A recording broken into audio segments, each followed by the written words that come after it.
ବାଘ ଜଙ୍ଗଲର ଏକ ହିଂସ୍ର ଜନ୍ତୁ। ଅନ୍ୟ ଜୀବମାନଙ୍କ ରକ୍ତ ମାଂସ ହେଉଛି ତାର ଆହାର। ଯେତେବେଳେ ବାଘ ଜଙ୍ଗଲରେ ନିଜକୁ ଅସୁରକ୍ଷିତ ମନେ କରେ ଅଥବା ତାକୁ ଲାଗେ ଯେ ତା ଭଳିଆ ଆଉ ଗୋଟାଏ ହିଂସ୍ର ଜନ୍ତୁ ଏହି ତାରି ଇଲାକାରେ ଅଛି, ସେତେବେଳେ ବିନା ପ୍ରସ୍ତୁତିରେ ବାହାରି ପଡ଼େ ବାଘ ଶିକାର କରିବାକୁ। ଏବେ ଶୁଣନ୍ତୁ କାହାଣୀ ବାଘର ଶିକାର।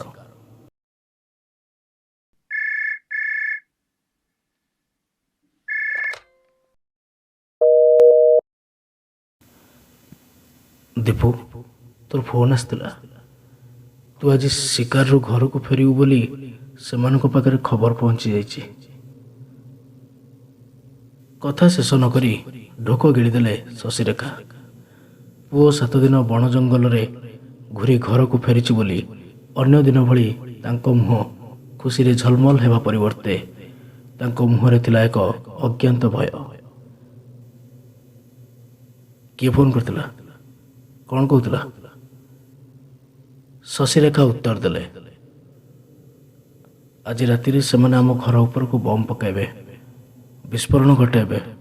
ଅନେକ ଦିନ ହେଲା ଖାଲି ଟେଲିଫୋନ୍ରେ ଧମକ ଦେଉଥିଲେ, କହୁଥିଲେ ଭଲରେ ଭଲରେ ଘର ଛାଡ଼ିଦିଅ, ଆମେ ସେଠି ବହୁତଳ ଆପାର୍ଟମେଣ୍ଟ 2ଟା ତିଆରି କରିବୁ। 6 ଗୁଣ୍ଠ ଜାଗା ଆଉ ପୁରୁଣା 1 ମହଲା ଘର ବାବଦ 2ଟା ଆପାର୍ଟମେଣ୍ଟରେ 2ଟା ଫ୍ଲାଟ୍ ଦେବେ। ଓ ଏଇଭଳିଆ ସବୁ ଧମକ ଦେଉଥିଲେ। ମାଆଙ୍କ କଥା ଶୁଣି ଦୀପୁର ରକ୍ତ ଟକମକ ଗରମ ହୋଇଗଲା। ସେ ବନ୍ଧୁକ ଉଞ୍ଚାଇ ଚିତ୍କାର କରି ଉଠିଲା, ସେମାନଙ୍କ ଧମକରେ ମୁଁ ଘର ଛାଡ଼ି ଚାଲିଯିବି? ଅସମ୍ଭବ। ମୁଁ ବ୍ରିଗେଡିୟର ଶଶାଙ୍କ ଚୌଧୁରୀଙ୍କ ପୁଅ। ବାବା କାର୍ଗିଲ ଯୁଦ୍ଧରେ ଶହୀଦ ହୋଇଗଲେ ବୋଲି ସେମାନେ ଆମ ଘର ଭାଙ୍ଗି ଆପାର୍ଟମେଣ୍ଟ ତୋଳିବେ? ଇମ୍ପସିବଲ୍, ଇମ୍ପସିବଲ୍ ମାମା। ଏଇ 7 ଦିନ ଆମେ କୋରାପୁଟ, ରାୟଗଡ଼ା ପାହାଡ଼ ଜଙ୍ଗଲରେ ଘୁରି ଘୁରି ଆସିଲୁ। କଲରାପତିରେ ଚିତାବାଘ ତ ଦୂରର କଥା, ଗୋଟେ ବାରହା ସୁଦ୍ଧା ଆମ ଫାୟାରିଂ ରେଞ୍ଜ ଭିତରକୁ ଆସିନି। ଏପର୍ଯ୍ୟନ୍ତ ବି ଏ ବନ୍ଧୁକରୁ ଗୋଟାଏ ଗୁଳି ଖର୍ଚ୍ଚ ହୋଇନି। ସେମାନେ ଯଦି ରାତିରେ ଆମ ଘର ଉପରକୁ ଆକ୍ରମଣ କରନ୍ତି, ତାହେଲେ ଏ ବନ୍ଧୁକର ସମସ୍ତ ଗୁଳି ତାଙ୍କରି ଭେଜାରେ ଭର୍ତ୍ତି କରିଦେବି। କାନ୍ଧରେ ବନ୍ଧୁକ ଧରି ବିଲ୍ଡିଂରୁ ଶିକାର କରିବାକୁ ବାହାରିଗଲା ଦୀପୁ। ଶଶିରେଖା ତାର ବାଟ ଓଗାଳି ବାଧା ଦେଲେ, କହିଲେ, ତୋ ବାବା ଯୁଦ୍ଧଭୂମିରେ ଲଢ଼େଇ କରି ଶହୀଦ ହେଲେ, ଇଣ୍ଡିଆ ଯୁଦ୍ଧରେ ବିଜୟୀ ହେଲା, କିନ୍ତୁ ତୁ ଆପାର୍ଟମେଣ୍ଟ ମାଫିଆ 2ଟାକୁ ଖୁନ୍ କଲେ ଫାଶୀ ଖୁଣ୍ଟରେ ଝୁଲିବୁ। ମୁଁ ହାରିଯିବି ରେ ପୁଅ। ହାରିବା ପାଇଁ କେହି ଯୁଦ୍ଧ କରେ ନାହିଁ। ନା, ତୁ ଜାନା। ଦୀପୁ ଅଟକିଗଲା। ମାଆଙ୍କୁ ପଚାରିଲା, ତେବେ କିଏ ଫୋନ୍ କରିଥିଲା? ମା କହିଲେ, ଗୋଟାଏ ଝିଅର କଣ୍ଠସ୍ୱର। ନା ପଚାରିଲି, କିଛି କହିଲା ନାହିଁ। ଖାଲି ଏତିକି କହିଲା, ଦୀପୁ ଉପରେ ବିପଦ ଅଛି, ଆଜି ରାତିଟା ସେ ଘରେ ରହ। ତାପରେ ଟେଲିଫୋନ୍ ଲାଇନ୍ କଟିଗଲା। ଦୀପୁ ଜାଣିପାରିଲା, ଏ ଝିଅ ହେଉଛି ଆନା ଖାତୁନ। ଆନା ଖାତୁନ ଜଣେ ମୁସଲମାନ ଝିଅ। ନବରଙ୍ଗପୁର ଡାକ୍ତରଖାନାରେ 4 ବର୍ଷ ତଳେ ଦେଖା ହୋଇଥିଲା। ବୁର୍ଲାରୁ ଡାକ୍ତରୀ ପଢ଼ା ଶେଷ କରି ନବରଙ୍ଗପୁର ସରକାରୀ ଡାକ୍ତରଖାନାରେ ଆସିଷ୍ଟାଣ୍ଟ ସର୍ଜନ ଥିଲା। ବାଘ ସହିତ ସମ୍ମୁଖ ସଂଘର୍ଷରେ କ୍ଷତାକ୍ତ ହୋଇ ସେ ଡାକ୍ତରଖାନାକୁ ଚିକିତ୍ସା ପାଇଁ ଯାଇଥିଲା। ସେଇଠି ଆନ୍ନା ସହିତ ତାର ପରିଚୟ।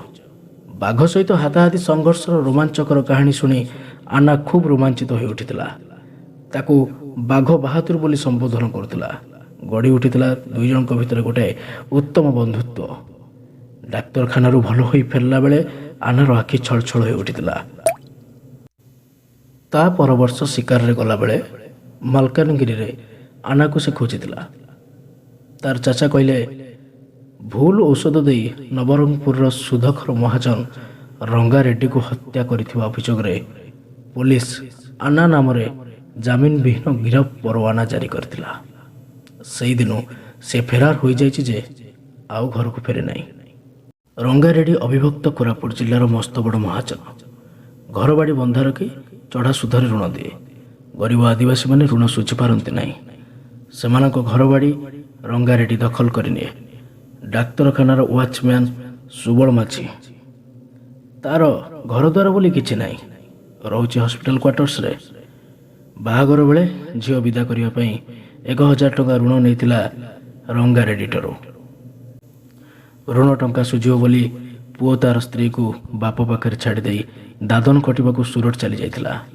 ଏଣେ ସୁଧ ଟଙ୍କା ଠିକ୍ ସମୟରେ ଶୁଝିପାରିଲା ନାହିଁ ବୋଲି ରଙ୍ଗାରେଡିର ଲୋକମାନେ ସୁବଳ ମାଝିର ବୋହୂକୁ ଉଠାଇ ନେଇଥିଲେ। ଋଣ ଟଙ୍କାର ସୁଧ ବାବଦ ରଙ୍ଗାରେଡି ତାକୁ ରେପ୍ କରି ନୂଆ ଶାଢ଼ୀ ପିନ୍ଧାଇ ଫେରାଇ ଦେଇଥିଲା। ଲୋକଲଜ୍ଜାରେ ଆତ୍ମହତ୍ୟା କରିଥିଲା ନବବିବାହିତା ସୁବଳ ମାଝିର ବଧୂ। ଡାକ୍ତରଖାନାରେ ଦୀପୁ ତାର ଖୋଜ ଖବର ନେଇଛି ବୋଲି ଜାଣିଲା ପରେ ଦିନେ ଆନ୍ନା ଦୀପୁକୁ ଫୋନ୍ କରି କହିଲା, ନା ଭୁଲ ଔଷଧ ଦେଇ ନୁହେଁ, ମଧୁମେହ ହୃଦରୋଗୀ ରଙ୍ଗାରେଡିକୁ ମୁଁ ପଏଜନ୍ ଦେଇ ଆରପାରିକୁ ପଠାଇ ଦେଇଥିଲି। ନାଇଟ୍ ଡ୍ୟୁଟି ସାରି ସୁବଳ ମାଝି କ୍ୱାର୍ଟର୍ସକୁ ଫେରି ଦେଖେ ତା ବୋହୂ ବିଷ ଖାଇ ଆତ୍ମହତ୍ୟା କରିଛି। ତାପରେ ମୋ ପାଖକୁ ଛୁଟି ଆସି ଭୋ ଭୋ କାନ୍ଦି ଉଠି ମୋ ପାଦକୁ ଚାପୁଡ଼ି ଧରିଥିଲା। କାନ୍ଦି କାନ୍ଦି କହିଥିଲା, ପୁଅ ମୋ ଜିମା ବୋହୂକୁ ଛାଡ଼ି ଦେଇ ଯାଇଥିଲା। ଋଣର ସୁଧ ଶୁଝିପାରିଲି ନାହିଁ ବୋଲି ରେଡ୍ଡି ମହାଜନ ମୋର ସର୍ବନାଶ କରିଦେଲା। ପୁଅ ଫେରି ଆସିଲେ ମୁଁ ତାକୁ ଆଉ କୋଉ ମୁହଁ ଦେଖେଇବି? ମୋତେ ଟିକେ ବିଷ ଦେଇଦେ ମା, ମୁଁ ମରିଯିବି, ମୁଁ ମରିବାକୁ ଚାହେଁ। ମୁଁ ତାକୁ ମରିବାକୁ ନ ଦେଇ ରଙ୍ଗାରେଡିକୁ ବିଷ ଇଞ୍ଜେକ୍ସନ୍ ଦେଇଦେଲି। ସେ ଘୋର ପାପୀ, ସେ ମରିବା ଦରକାର। ଏ 4 ବର୍ଷ ମଧ୍ୟରେ ଆନା ଖାତୁନ ସହ ଦୀପୁର ଥରେ ହେଲେ ବି ଦେଖା ହେଇନଥିଲା। କିନ୍ତୁ ନିୟମିତ ତାକୁ ସେ ଫୋନ୍ କରିଛି। ତାର ଠିକଣା ତାକୁ ଜଣା ନାହିଁ, ତାର ଟେଲିଫୋନ୍ ନମ୍ବର ତାକୁ ସେ ଦେଇନାହିଁ। ମାଲକାନଗିରି ଅରଣ୍ୟ ନିବାସରେ ଥିବାବେଳେ ଏଇ 4 ଦିନ ତଳେ ଆନ୍ନା ଫୋନ୍ କରିଥିଲା, ବାଘ ବାହାଦୁର, ଆଉ ଏ ଜଙ୍ଗଲରେ ବାଘ ନାହାନ୍ତି, ସବୁ ବାଘ କ୍ୟାପିଟାଲ ସହରରେ। କଂକ୍ରିଟର ଅରଣ୍ୟ ରାଜଧାନୀ ମଣିଷଖିଆ 2 ଗୋଡ଼ିଆ ବାଘମାନଙ୍କର ଅଭୟାରଣ୍ୟ। ଅବିଭକ୍ତ କୋରାପୁଟ ଜିଲ୍ଲାର ସୁଧକର ମହାଜନ ଋଣ ଟଙ୍କାର ସୁଧ ଦେଇପାରୁନଥିବା ଆଦିବାସୀ ଝିଅ ବୋହୂଙ୍କ ଇଜ୍ଜତ ଲୁଟୁଥିଲା। କିନ୍ତୁ କ୍ୟାପିଟାଲରେ ରାଜନୈତିକ ଘୋଡ଼ା ବେପାରୀ, ଠିକାଦାର, ଆପାର୍ଟମେଣ୍ଟ ବିଲ୍ଡରମାନେ ସାରା ରାଜଧାନୀ ସହରଟାକୁ ଲୁଟ୍ କରୁଛନ୍ତି। ତମେ 4 ଗୋଡ଼ିଆ ବାଘ ଶିକାର ନ ମାତି କ୍ୟାପିଟାଲ ସହରର ଏଇ 2 ଗୋଡ଼ିଆ ହିଂସ୍ର ବାଘମାନଙ୍କୁ ଶିକାର କର, ମୁଁ ତମ ସାଙ୍ଗରେ ଅଛି। ଯେତେବେଳେ ମା କହିଲା କି ଗୋଟିଏ ଝିଅ ଫୋନ୍ କରିଥିଲା, ସେତେବେଳେ ଦୀପୁର ମନେ ପଡ଼ିଲା ଯେ ଝିଅ ଆନା ଖାତୁନ। ଅପରାହ୍ନର ମଳିନ ଆଲୋକ ସନ୍ଧ୍ୟାରେ ଅନ୍ଧକାର ହ୍ରଦ ଆଡ଼କୁ ଗୋଡ଼ ବଢ଼ାଇବା ମାତ୍ରେ ମାମାଙ୍କ ହାତରନ୍ଧା ଖେଚୁଡ଼ି ଖାଇ ସେ ଘର ଛାଡ଼ି ବାହାରି ଆସିଲା। ଅଳ୍ପ କିଛି ରାସ୍ତା ଅତିକ୍ରମ କରିଛି କି ନାହିଁ ତା କାନ ପାଖରେ କିଏ ପ୍ରମ୍ପଟିଂ କଲାଭଳି କହିଲା, ତମକୁ ସେମାନେ ଅନୁସରଣ କରୁଛନ୍ତି, ସାବଧାନ, ସାମ୍ନାରେ ଟ୍ରାଫିକ୍ ଜାମ୍, ତମେ ସେଇ ଭିଡ଼ ଭିତରେ ବାଁ ପଟ ଗଳି ଭିତରେ ପଶିଯାଅ। କିଏ କାନ ପାଖରେ ଚାପା କଣ୍ଠରେ ନିର୍ଦ୍ଦେଶ ଦେଉଛି? ପଛକୁ ମୁହଁ ବୁଲାଇ ତା ମୁହଁ ଦେଖିବା ବଦଳରେ ଦୀପୁ ତରତର ହୋଇ ଧାଡ଼ି ଧାଡ଼ି ଟ୍ରକ୍, ବସ୍, କାର୍ ମଝିରେ ବାଟ କାଟି ବାଁ ପଟ ଗଳି ଭିତରେ ପଶିଗଲା। ପାଖ ମସଜିଦରୁ ବାହାରି ଆସିଲା କଳା ବୁର୍ଖା ପିନ୍ଧା ଆନା ଖାତୁନ। ତାପରେ ଚାରିଆଡ଼କୁ ସତର୍କ ଦୃଷ୍ଟିରେ ଚାହିଁ ମୃଦୁ କଣ୍ଠରେ କହିଲା, ବାଘ ବାହାଦୁର, ମୁଁ ଆଗେ ଆଗେ ଯାଉଛି, ତମେ 10 ମିନିଟ୍ ଅପେକ୍ଷା କରି ମୋତେ ଅନୁସରଣ କର, କିନ୍ତୁ ମୋତେ ପଛରୁ ଡାକ ନାହିଁ କିମ୍ବା ମୋ ପାଖକୁ ଯାଇ କଥାବାର୍ତ୍ତା କରିବାକୁ ଚେଷ୍ଟା କର ନାହିଁ। ସେମାନଙ୍କ ଆଖିରେ ଧୂଳି ଦେଇ ଆମକୁ ଏ ସହର ଛାଡ଼ିବାକୁ ହେବ। ଏ ଅସତ୍ୟ ସହର, ପାପର ସହରରେ ଆମ ପାଇଁ ଜାଗା ନାହିଁ। ତାପରେ ମଝିରୁ କଥା ବନ୍ଦ କରିଦେଇ ଅବାକ୍ କଣ୍ଠରେ ପଚାରିଲା, ଆରେ ତମର ବନ୍ଧୁକ କାହିଁ? ଦୀପୁ କହିଲା, ମାଙ୍କ ଜିମାରେ ଦେଇ ଆସିଛି। ମା ବନ୍ଧୁକ ଚାଳନା ଜାଣେ, କିନ୍ତୁ ସେ କେବେ ଟ୍ରିଗର ଉପରେ ଆଙ୍ଗୁଠିର ଚାପ ଦେବ ନାହିଁ। ତଥାପି ତା ପାଖରେ ବନ୍ଧୁକ ଥିଲେ ସାହସ ଥିବ। ବିପଦ ବେଳେ ମୁଁ ପାଖରେ ନଥିବାର ଅଭାବ ଅନେକ ପରିମାଣରେ ବନ୍ଧୁକ ପୂରଣ କରିପାରିବ। ତେବେ ଆତ୍ମରକ୍ଷା ପାଇଁ ମୋ ପାଖରେ ବନ୍ଧୁକ ନଥିଲେ ବି ମୋ 2 ହାତ ଅଛି। ହାତକୁ ହତିଆର ଭଳି ବ୍ୟବହାର କରିବାର କୌଶଳ ମୋତେ ଜଣାଅଛି। ମାଲକାନଗିରି ଜଙ୍ଗଲରେ ସେଥର ହଠାତ୍ ଘଞ୍ଚ ବୁଦା ଆଢ଼ୁଆଳରୁ କୁଆଡ଼ୁ ଗୋଟାଏ ଚିତାବାଘ ବାହାରି ଆସିଲା। କାନ୍ଧରେ ବନ୍ଧୁକ ଥିଲେ ବି ତା ବ୍ୟବହାର କରିବାକୁ ସୁଯୋଗ ନଥିଲା। ଅଗତ୍ୟା ମୋତେ ହାତକୁ ହତିଆର କରି ମୃତ୍ୟୁ ସହିତ ଲଢ଼େଇ କରିବାକୁ ହୋଇଥିଲା। ବାଘ ନଖରେ ମୋର ପିଠି, ବାହୁମୂଳ, ଆଞ୍ଚୁଟି ଲହୁଲୁହାଣ ହୋଇଯାଇଥିଲା, କିନ୍ତୁ ବାଘର ଦାନ୍ତ ମୋ ଦେହରେ ବାଜି ନଥିଲା। ତମେ ତ ନବରଙ୍ଗପୁର ହସ୍ପିଟାଲରେ ମୋର ଚିକିତ୍ସା କରିଛ, ତମେ ତ ସବୁ ଜାଣିଛ। ଏବେ ବି ସେ ନଖର ଦାଗ ମୋ ଦେହରେ ଅଛି। ଦୀପୁର ଏହି କଥା ଉପରେ ଆନା କିଛି ମନ୍ତବ୍ୟ କଲା ନାହିଁ। ବୁର୍ଖାର କଣା ଭିତରେ କେବଳ ତାର ଆଖି 2ଟା ଦପ୍ ଦପ୍ ଜଳି ଉଠିଲା। ସେ ଆଖି 2ଟି ଦେଖି ଜମକିଗଲା ଦୀପୁ। ଆଖି 2ଟି ଆନା ଖାତୁନର ଆଖି କି ନୁହେଁ ସେ ବିଷୟରେ ସେ ନିଃସନ୍ଦେହ ହୋଇପାରୁନଥିଲା। ଟେଲିଭିଜନ ପରଦାରେ ବୁର୍ଖା ପରିହିତ ଆତଙ୍କବାଦୀ କାଶ୍ମୀରୀ ମହିଳାଙ୍କ ଜ୍ୱଳନ୍ତ ଚାହାଣୀ ସହିତ ଏ ଆଖି 2ଟିର ଅପୂର୍ବ ମେଳ ଲକ୍ଷ୍ୟ କରି ତାର ତାଳୁରୁ ତଳିପା ଯାଏ ମୃତ୍ୟୁ ଭଳି ଏକ ଶୀତଳ ଶିହରଣ ସଞ୍ଚାରିତ ହେଲା। ଦୂରତ୍ୱ ରକ୍ଷା କରି ମୋ ପଛେ ପଛେ ଆସ। ଶେଷ କଥା ଶୁଣାଇ ଦେଇ ଦ୍ରୁତ ପଦରେ ପଟିଆ ବାରଙ୍ଗ ରାସ୍ତାରେ ଚାଲିଗଲା ଆନ୍ନା। ଦୀପୁ ନିଜେ ବି ଜାଣେ ନା ସେ କୁଆଡ଼େ ଯାଉଛି। ଆନ୍ନା ଖାତୁନକୁ ଅନୁସରଣ କରି ଏ ସହରର କେଉଁ ଅତୀତ ଭିତରକୁ ସେ ପ୍ରବେଶ କରିଯାଉଛି ତାହା ସେ ନିଜେ ଜାଣେ ନା। କେଉଁଠି ଏ ସହରର ଇତି, କେଉଁଠି ଏ ସହରର ସରିଛି ଅସ୍ତିତ୍ୱ ଏବଂ କେଉଁଠି ସେ କଳା ମାଫିଆମାନଙ୍କର ହାତ ପହଞ୍ଚି ପାରିବନି, ସତରେ ତାହା ଦୀପୁ ଜାଣିନାହିଁ। ଏକ ଅଦୃଶ୍ୟ ନିୟତି ଭଳି ଆନା ଖାତୁନ ତାକୁ ଅନ୍ଧାର ରାତିରେ ବାଟ କଢ଼ାଇ ନେଉଛି। ଯନ୍ତ୍ର ଚାଳିତ ଭଳି ତାର ପଶ୍ଚାତ ଧାବନ କରୁଛି ବ୍ରିଗେଡିୟର ଶଶାଙ୍କ ଚୌଧୁରୀଙ୍କ ଶିକାରୀ ପୁତ୍ର ପ୍ରଦୀପ୍ତ ଚୌଧୁରୀ ଓରଫ ଦୀପୁ। ଆକାଶରେ ମେଘ ଘୋଟିଛି, ଭାଙ୍ଗି ପଡ଼ିଛି ପବନର ଡେଣା। ଗୁଳୁଗୁଳି ଗୁମସୁମ୍ ଘନ ଅନ୍ଧକାର ମଧ୍ୟରେ କଳା କଣାର ବୁର୍ଖା ପିନ୍ଧି ଆଗେ ଆଗେ ଚାଲିଥିବା ଆନାର ସିଲିହଟ୍ ଛବି ଷ୍ଟ୍ରିଟ୍ ଲାଇଟ୍ରେ ବେଳେବେଳେ ଦିଶିଯାଉଛି ତ ଆଉ କେତେବେଳେ ଅଦୃଶ୍ୟ ହୋଇଯାଉଛି। ତାର ଭୟ ହେଉଛି ହୁଏତ କିଛି ସମୟ ପରେ ସେ ଦୁଇ ଜଣଙ୍କ ମଝିରେ ଆଖି ଅପହଞ୍ଚ ଦୂରତ୍ୱ ସୃଷ୍ଟି କରି ଆନ୍ନା କୁଆଡ଼େ ଅନ୍ତର୍ଦ୍ଧାନ ହୋଇଯିବ। ପଛରୁ ଆସି ବିଲ୍ଡର ମାଫିଆ ତା ବେକ ଷଣ୍ଢା ଚିପି ଧରି କହିବ, କୁଆଡ଼େ ପଳଉଛୁ ନେ ଏ ଷ୍ଟାମ୍ପ ପେପର ତୋ ନାଁରେ ଥିବା 6 ଗୁଣ୍ଠ ଘର ବାଡ଼ି ଆମ ନାଁରେ ବିକିଦେଲୁ ବୋଲି ଦସ୍ତଖତ କରିଦେ, ନହେଲେ ଦେଖ। ସେ କାପାଳିକ ହାତରେ ଏକ ଶାଣିତ ଛୁରୀ ଅନ୍ଧକାରରେ ମଧ୍ୟ ଚିକ୍ ଚିକ୍ ଝଲସି ଉଠିବ। ତେବେ କ'ଣ କରିବ ଦୀପୁ? କାଳୀ ପୂଜକ ସେଇ କାପାଳିକର ଛୁରୀ ତାର ତଣ୍ଟି କାଟିଦେବ ନା ତା ସାଥିରେ ଆସିଥିବା ଆପାର୍ଟମେଣ୍ଟ ବିଲ୍ଡରର ବିକ୍ରି କବଲାରେ ସେ ଦସ୍ତଖତ କରିଦେବ? ନିଜକୁ ବଡ଼ ନିସଙ୍ଗ ଏବଂ ନିସହାୟ ମନେ କଲା ଦୀପୁ। ପାଖରେ ବନ୍ଧୁକ ନଥିବାର ଅଭାବ ବୋଧ ତାର ଦୁଃଖକୁ ବହୁଗୁଣିତ କରିଦେଲା।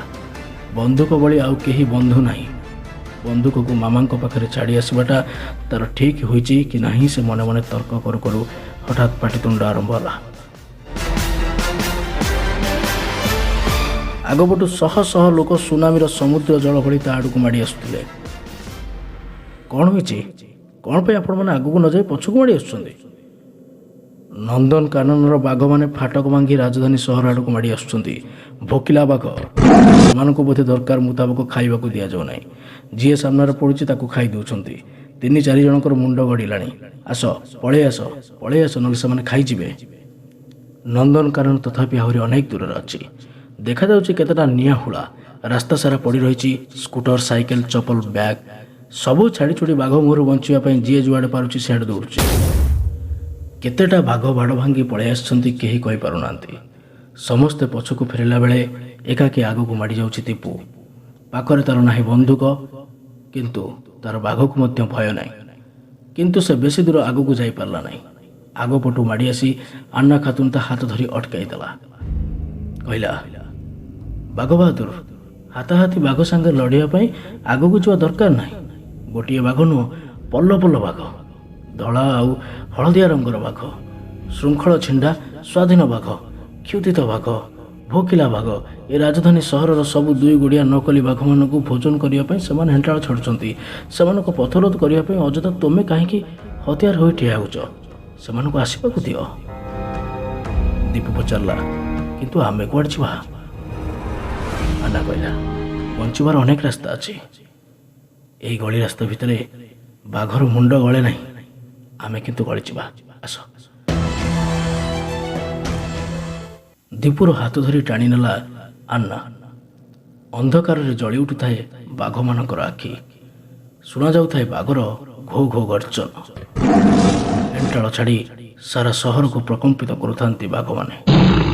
ସେମାନେ ରାଜକୀୟ ଠାଣିରେ ପାହୁଲ ପକାଇ ଆଗକୁ ଆଗକୁ ମାଡ଼ି ଆସୁଛନ୍ତି। ଆଉ ଠିକ୍ ସେହି ସମୟରେ ଜୀବନ ବଞ୍ଚାଇବା ପାଇଁ ଦୀପୁ ଓ ଆନ୍ନା ଗଳି ରାସ୍ତା ଦେଇ ଅଣନିଶ୍ୱାସୀ ହୋଇ ଦୌଡ଼ି ପଳାଉଛନ୍ତି। ପଛକୁ ଫେରି ଚାହିଁବା ଲାଗି ସେମାନଙ୍କ ପାଖରେ ସମୟ ନାହିଁ।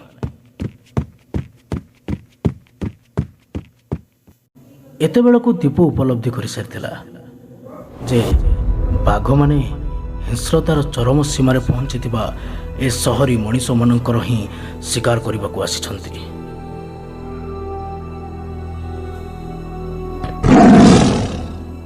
କାହାଣୀଟି ଆପଣଙ୍କୁ କିପରି ଲାଗିଲା ମତାମତ ଦିଅନ୍ତୁ। ସବୁବେଳେ ଏମିତି କାହାଣୀ ରାଜ୍ୟକୁ ଯାତ୍ରା କରିବା ପାଇଁ ଆମରି କଥାକୁ ସବସ୍କ୍ରାଇବ୍ କରନ୍ତୁ।